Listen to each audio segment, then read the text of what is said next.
The story of Travis Walton is one of the best documented alien abductions. The man disappeared for 5 days and returned safe and sound. It's been 50 years and a lot has happened. Travis and others have new perspectives, and there's lots to learn. Let's explore.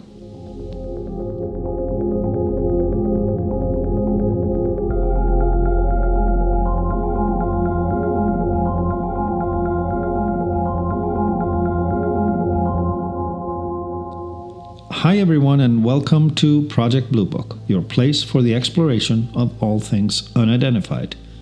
I am Thor, and thanks for tuning in. Travis Walton was a 22-year-old lumberjack in Arizona. He was packed up at the end of a long day on November 5th, 1975, with his logging crew when it happened. And before we dive into new insights, let's revisit the story. The 7 of them had been logging at the Apache Sitgreaves National Forest, Arizona, and were headed home on their pickup truck when they noticed strange bright lights coming through the trees. When they came to a clearing, right in front of them, hovering a few feet off the ground, was a classic disc-shaped UFO.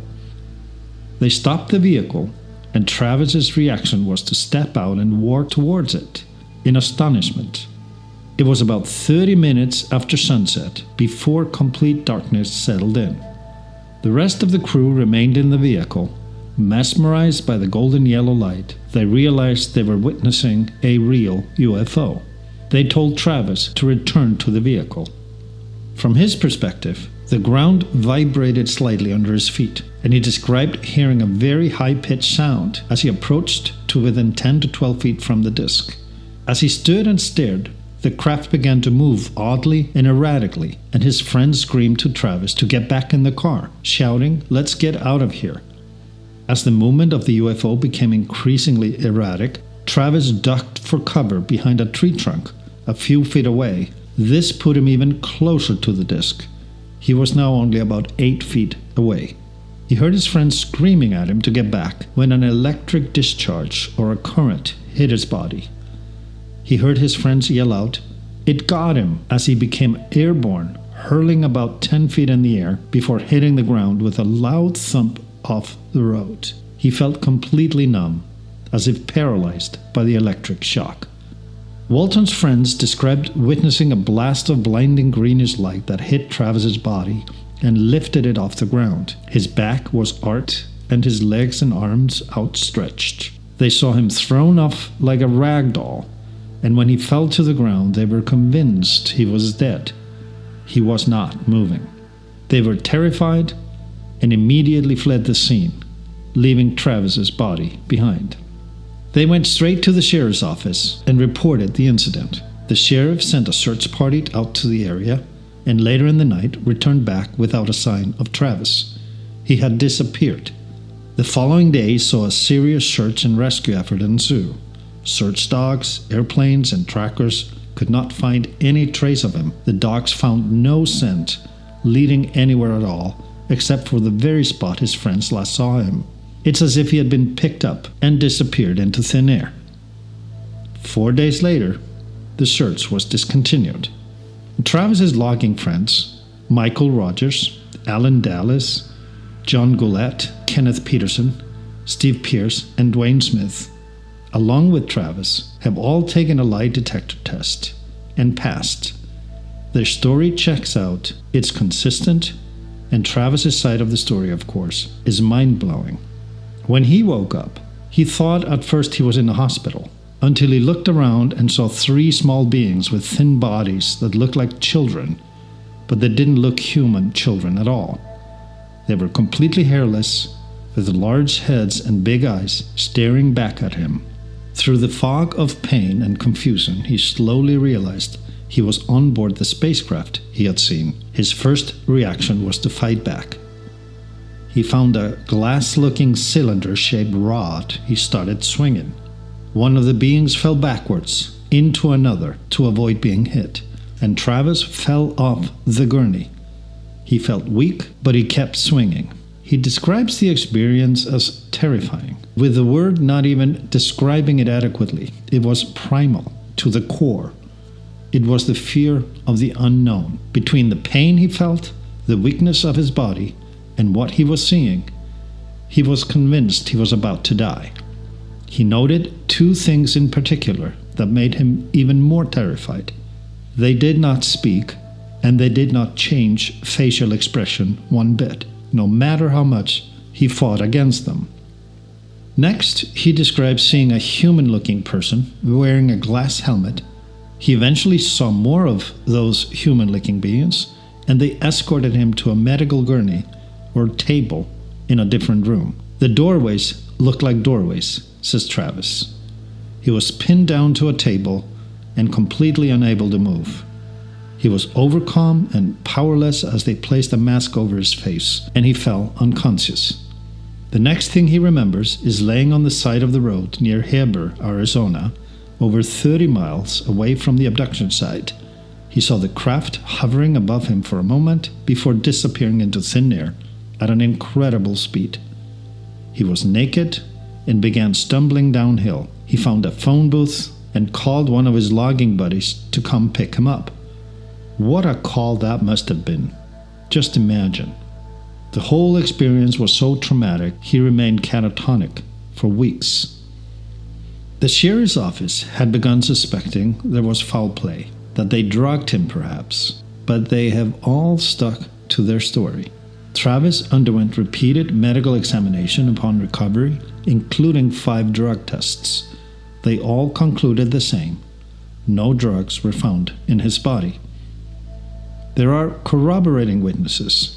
Hunters and fishermen were in the area, including a fly fisher in the intelligence service, who described seeing golden amber lights shooting up into the air over the area where Travis was abducted and disappeared to the northeast. Police reports exist in support of the additional witness testimonies. What was little known at the time was a thorough intelligence investigation did take place in the area while Travis was gone, and after he reappeared, combing the area between the abduction site and the drop-off site. The area where Travis was abducted happens to be the one spot in the United States where lightning strikes are most common, perhaps with the sole exception of the Everglades. A lightning bolt striking the earth creates a crystal called fulgurite. It does not exist naturally, other than as a result of a lightning strike.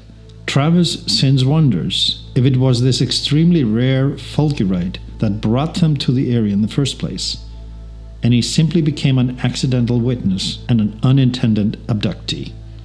Travis has had 50 years to reflect on this. Today, he believes his fearful reaction, while involuntary, was completely unwarranted.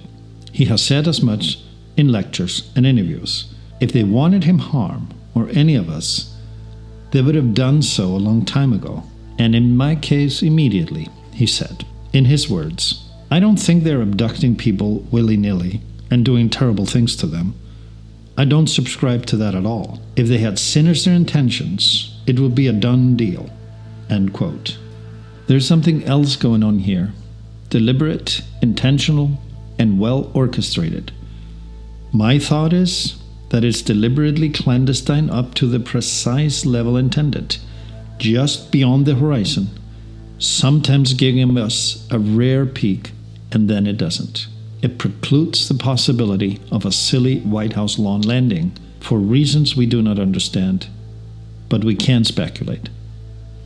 To Travis's description regarding their lack of facial expressions and spoken language, it's likely the result of an evolution where telepathy has resulted as dominant communication system, a much clearer, richer, and likely more precise form of communication.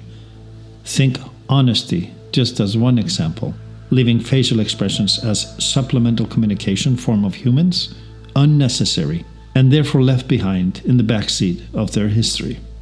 Vocal cords, facial muscles, edited out of their DNA, just like the human tail. That's why there are no facial expressions and no talking, as described by countless others who have described similar experiences since.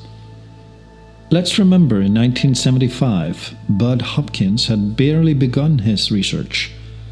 Betty and Barney Hill was about the only publicly recorded abduction case, and the detail to which Travis Walton is able to describe his experience on board the craft, that, 50 years later, has become a repeat pattern across the world.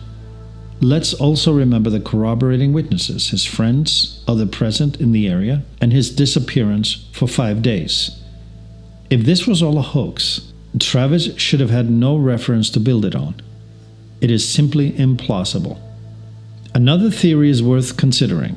UFOs have frequently been seen in conjunction with and the vicinity of lightning strikes. Eyewitnesses have even described seeing a UFO, quote unquote, sucking the energy of the lightning as it happens, as if recharging their battery. Perhaps that's why they were there and were seen by accident. What if their holding on to Travis for 5 days was precautionary?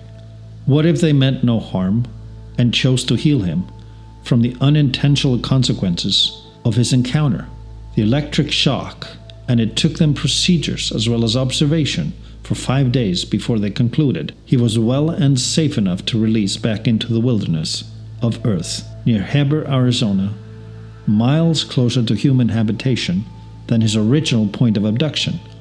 What if him being airborne and thrown back off the road was deliberately precautionary so that he wouldn't be further injured by the proximity of the erratic moving craft? It was a good deed. Possibly. Interesting additional note. The craft Travis described, in his own words, looks eerily similar or perhaps exactly the same as the craft later described by Bob Lazar as existing and being reverse engineered at Area 51, Groom Lake.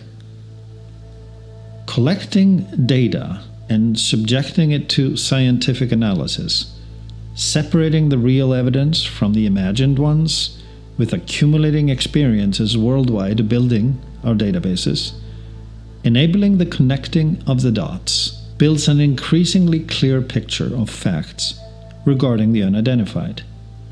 It will, eventually, lead us to the truth. You can watch and listen to this and other podcasts on Project Bluebook, your safe and reliable source for exploring the unidentified.